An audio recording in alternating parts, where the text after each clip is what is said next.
విధంగా ఫ్రై చేసుకోవాలి. ఎక్కువ మంట పెట్టుకోకన్నా మీడియం ఫ్లేమ్లో ఒక 5 మినిట్స్ ఇలా వేయించుకోవాలి. ఎక్కువ వేయించుకోకుండా ఇట్లా మీడియంగా వేయించుకుంటే ఆ పల్లి కారానికి చాలా బాగుంటుంది. పల్లీలు చల్లారిన తర్వాతనే మిక్సీకి పట్టుకోవాలి. వేడిగా ఉన్నప్పుడు ఎప్పుడు మిక్సీకి వేసుకోకూడదు.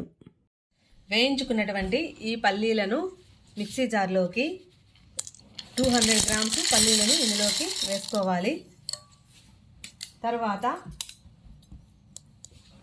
1.5 టేబుల్ స్పూను, 1 స్పూను ఇంకా హాఫ్ వేసుకోవాలి. 1 స్పూను ఉప్పు వేసుకోవాలి.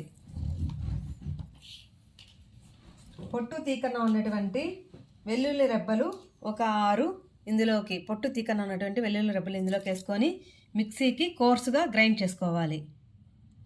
పల్లీ కారము రెడీ ఫ్రెండ్స్. ఈ పల్లీల కారానికి మనము చపాతీ వేడివేడిగా చేసుకొని ఇలా చపాతీని తుంచుకొని ఇలా పల్లీ కారము అద్దుకొని మనము తిన్నామంటే టేస్ట్ సూపర్గా ఉంటుంది.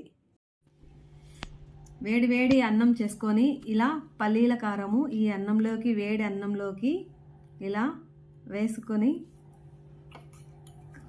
కాచిన నెయ్యి 1 స్పూను వేసుకొని ఇలా పల్లి కారంతో అన్నం తిన్నామంటే ఇలా పల్లి కారము అంతా బాగా కలుపుకొని అన్నము మనము తిన్నామంటే టేస్ట్ సూపర్గా అంటే సూపర్బ్గా ఉంది.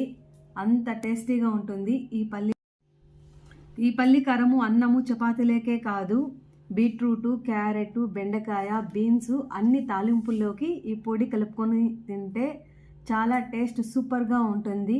మీకు ఈ వీడియో నచ్చినట్లయితే ఫ్రెండ్స్ ఒక లైక్ చేసుకోండి. మీ ఫ్రెండ్స్ అండ్ రిలేటివ్స్కి తప్పకుండా షేర్ చేయండి. టేస్టీ ఫుడ్ రెసిపీస్ ఛానల్ని సబ్స్క్రైబ్ చేయండి.